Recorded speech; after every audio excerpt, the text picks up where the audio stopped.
Hi friends, இன்னைக்குள்ள video நம்ம என்ன பார்க்க போகிறோம்னா, அதுக்கு முன்னாடி நம்ம சேனலை சப்ஸ்கிரைப் பண்ணாங்க, சப்ஸ்கிரைப் பண்ணி கொள்ளுங்கள். அதாவது என்னடா புதுசு புதுசாக ஈவெண்ட் தானே, வேறு ஒன்றுமே கிடையாது. நொரேட்டோ சாப்டர் 2 நொரேட்டோ. அது எத்தனை பேருக்கு நொரேட்டோ பிடிக்கும்னு மறக்காமல் சொல்லுங்கள் மக்களே கமெண்டில். நொரேட்டோ பிடிச்சவங்க மறக்காமல் லைக் பண்ணிட்டு போயிருங்க. வாங்க, இன்னைக்குள்ள டாப் கிரிமினல் கோல்டன் குஞ்சு அதை தான் நம்ம ஸ்பின் பண்ண போகிறோம். கொடுத்த ஒரு 5 டோக்கன் வச்சு தான் நம்ம ஸ்பின் பண்ண போகிறோம். ஃபஸ்ட் 3 லக்கை ஏற்றியாச்சு. லாஸ்ட்டு இன்னும் 2 டோக்கன் இருக்குது. அதுக்கு என்ன உழப்பதுன்னு தெரில.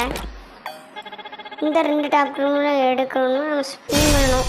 ஸ்பின் பண்ணணும்னு நினச்சிங்கன்னா மறக்காமல் கமெண்டில் வந்து இருக்குல்ல, ஆட் கமெண்ட் பண்ணுங்கள். ஸ்பின் பண்ணி அதை எடுக்க முடியலன்னா நம்ம நிறைய கோழி குஞ்சு இருக்குது. அதில் ஏதாவது ஒரு கோழி குஞ்சு 3 கோழி குஞ்சில் ஏதாவது நல்ல கோழி குஞ்சு தூக்கிடலாம். கடைசி வரைக்கும் ஒன்றும் கொடுக்க மாட்டாங்க. சரிங்க, மேஜிக்கு போட்டிருந்தாங்க. அதில் உள்ள பண்டல் எடுக்கணும்னா அதையும் மறக்காமல் ஒரு பச்சை கலர் ஆட் கமெண்ட் பண்ணிடுங்க.